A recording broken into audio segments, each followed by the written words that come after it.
Good morning બાળકો. ચાલો last લેક્ચરમાં આપણે એક્ટિવિટી 3 માં A B C D એ ભણ્યા હતા. ચાલો આજે આપણે એ ભણીશું. ચાલો એમાં શું કીધું છે કે તમે શું બનવા ઈચ્છો છો? ટીચર, ખેડૂત કે શું બનવા ઈચ્છો છો એના વિશે લખો. તો અહીંયા મેં ફાર્મર વિશે લખ્યું છે, એટલે કે ખેડૂત વિશે લખ્યું છે. એ અહીંયા સૌથી પહેલા બધા સમજી લો અને પછી હું લખવાનો સમય આપું ત્યારે લખી લેજો. ચાલો અહીંયા શું કીધું છે? I will become a farmer, એટલે કે હું ખેડૂત બનવા ઈચ્છું છું. I will become a modern farmer, એટલે કે હું અત્યારે આધુનિક જીવનનો ખેડૂત બનવા ઈચ્છું છું.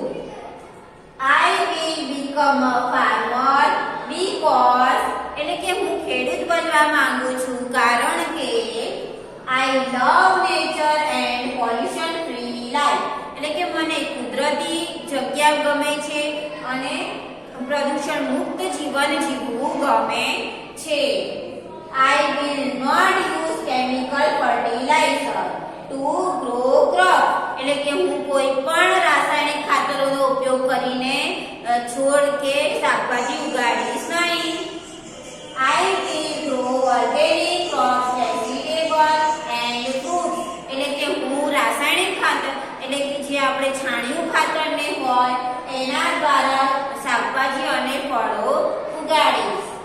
I will keep cows and buffaloes, એટલે કે હું ગાયો અને ભેંસો પણ રાખીશ. I with my family will live healthy, એટલે કે હું અને મારું ઘર અમે તંદુરસ્ત જિંદગી જીવીશું. I will use modern farming technique and use scientific tools, એટલે કે હું આધુનિક સાધનોનો ઉપયોગ કરીશ અને આધુનિક ખેડૂત બનીશ અને આધુનિક ખેતી કરીશ. I will earn money too, અને કે હું વધારે પૈસા પણ કમાઈશ. ચાલો અત્યારે હું સમય આપું છું એટલી વારમાં. અત્યારે બધા અંગ્રેજીની ચોપડીમાં ઈમાં જે ખાલી જગ્યા આપેલી છે એમાં આટલું ફાર્મિંગ વિશે લખી લો.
ચાલો લખાઈ ગયું બધાને.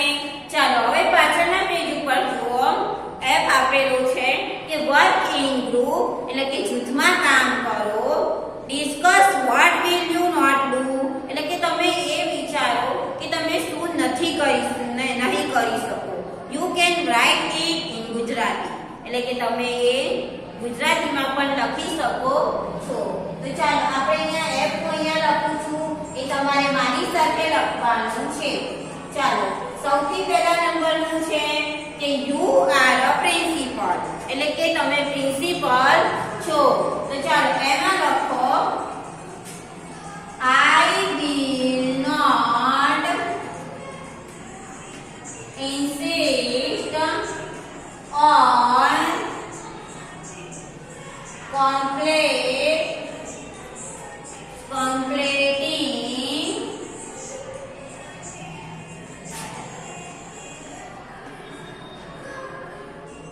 curriculum, એટલે કે curriculum એટલે કે અભ્યાસક્રમ, એટલે કે હું અભ્યાસક્રમ પૂરો કરી શકીશ નહીં.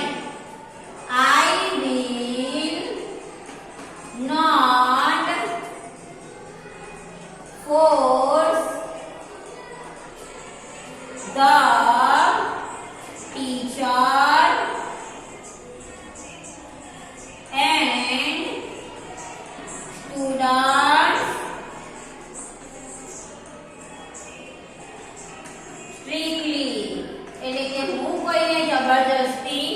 કોઈ ટીચરને કે વિદ્યાર્થીઓને જબરજસ્તી કાંઈ કહી શકીશ નહીં. ટુ બી ઇન યુનિફોર્મ એટલે કે કોઈ પણ યુનિફોર્મ એટલે કે ગણવેશ માટે કહી શકીશ નહીં. ચાલો એના પછી I will not insist on silence in each class એટલે કે હું કોઈ પણ ક્લાસમાં શાંતિ જાળવો કહી શકીશ નહીં. ચાલો એના પછી I will went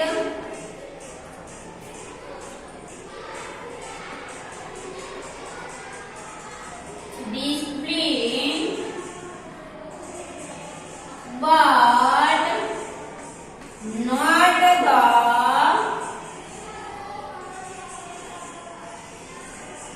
military.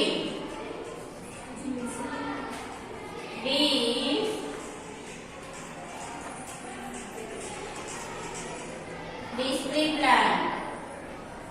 ચાલો અહીંયા પ્રિન્સિપલ વાળું લખાઈ ગયું. ચાલો એના પછી આપણે લખીશું બીજા નંબરનું. ચાલો બીજા નંબરનું શું છે? You went to stay fit and healthy એટલે કે તમે તંદુરસ્ત અને ફિટ રહેવા માંગો છો તો તમે શું કરશો? તો I will not eat junk food એટલે કે કોઈ પણ બહારનો કે ખોરાક ખાઈશું નહીં. I will not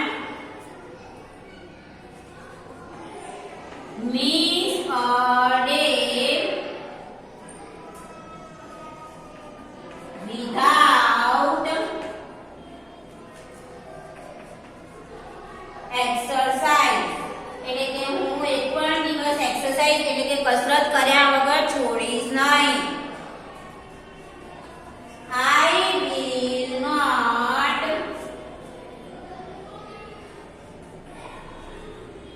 over eat એટલે કે હું કોઈ કલાકે ખાઈશ નહીં એટલે કે કંઈ પણ ખાઈશ નહીં. I will not worry for trivial matters. ચાલો લખાઈ ગયું. ચાલો હવે એના પછી ત્રીજું. ચાલો આ લખાઈ ગયું બધાને.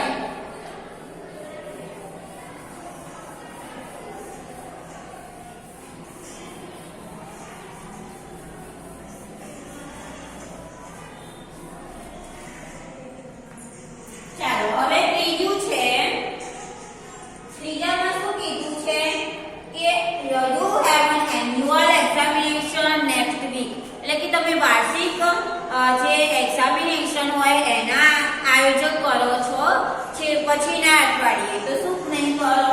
તો I will not waste my time એટલે કે હું મારો સમય બગાડીશ નહીં. I will not leave any subject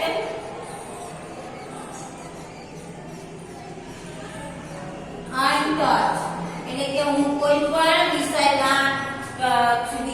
છોડીશ નહીં.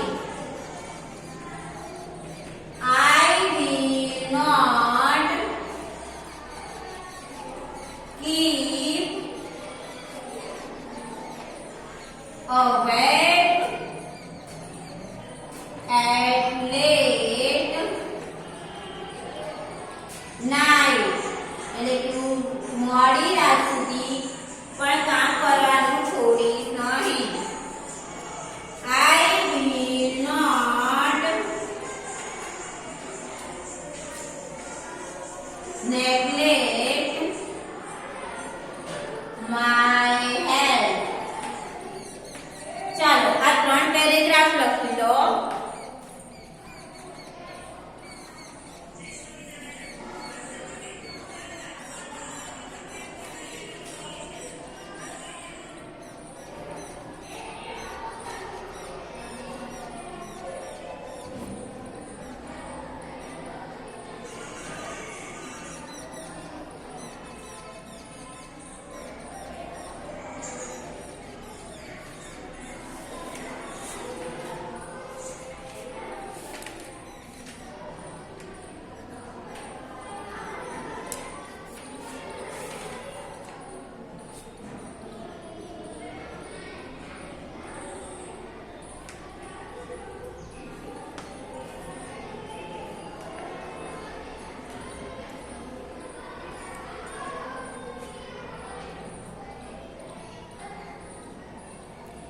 ચાલો લખાઈ ગયું બધાને.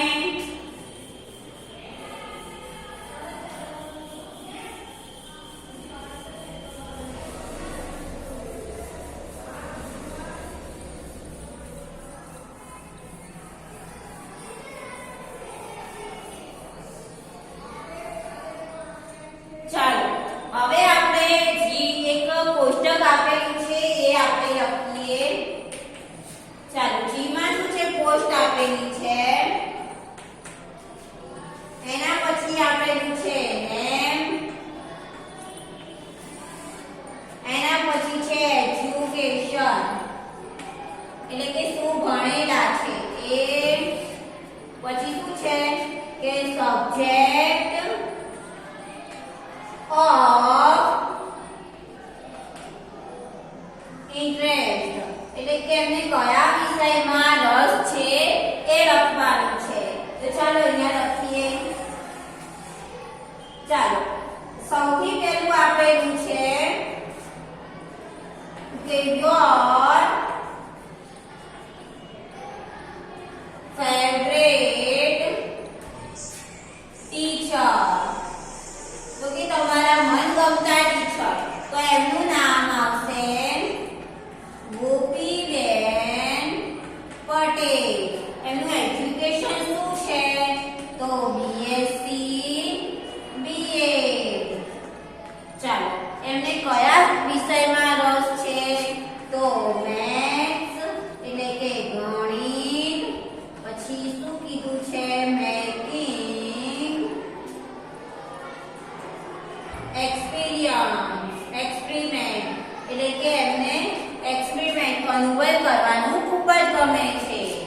ચાલો એના પછી આવશે બીજા નંબરનું. બીજા નંબરમાં કીધું છે એન ઓટો ડ્રાઈવર. તો ડ્રાઈવર કોણ છે, તો રહીમ ભાઈ. તો રહીમભાઈ ડ્રાઈવર છે, તે શું ભણેલા છે, તો BA કરેલું છે. એમને શેમાં રસ છે, તો રીડિંગ નોવેલ્સ, પછી છે સિંગિંગ, ગઝલ્સ એટલે કે ગઝલ ગાવી, એના પછી છે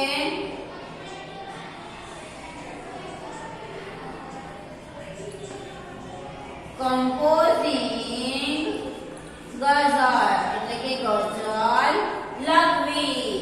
ચાલો અહીંયા આપણે ડ્રાઈવરનું લખી દીધું. ચાલો એના પછી ત્રીજું ડોક્ટર એટ નિયરેસ્ટ PHC એટલે કે ડોક્ટર વિશે લખવાનું છે. એમનું નામ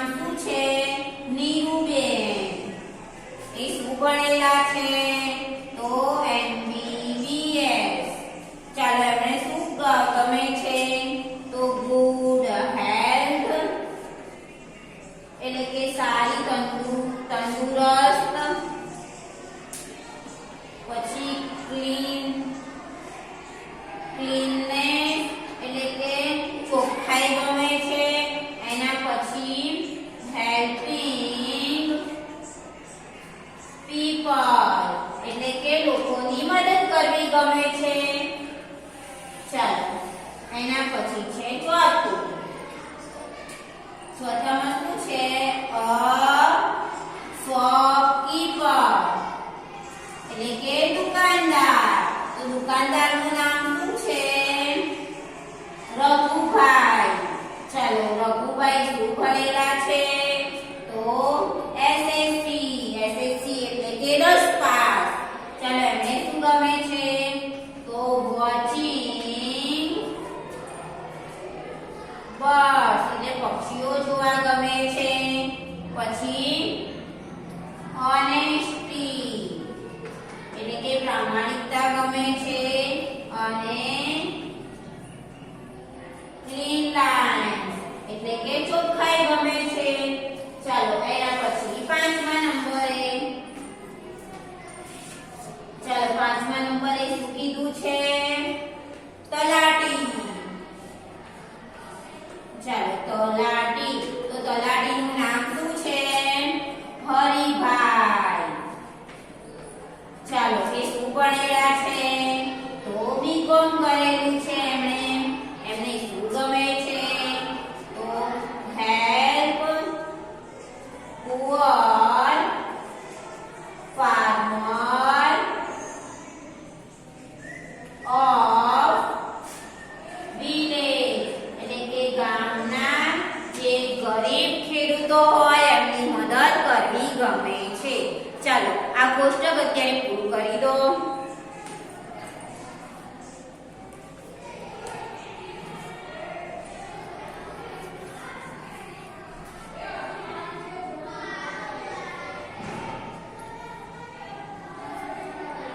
ચાલો લખાઈ ગયું. ચાલો આજે આપણે વિડિયો લેક્ચરમાં આપણે એક્ટિવિટી 3 માં EFG ભણાવ્યું. ચાલો બધાએ ચોપડીમાં લખ્યું. તો ચાલો આજે તમારે બધાએ અંગ્રેજીના વર્ગકામના ચોપડામાં આ EFG લખવાનું રહેશે અને કમ્પ્લીટ આ રીતે ગોઠો બનાવવાનો રહેશે.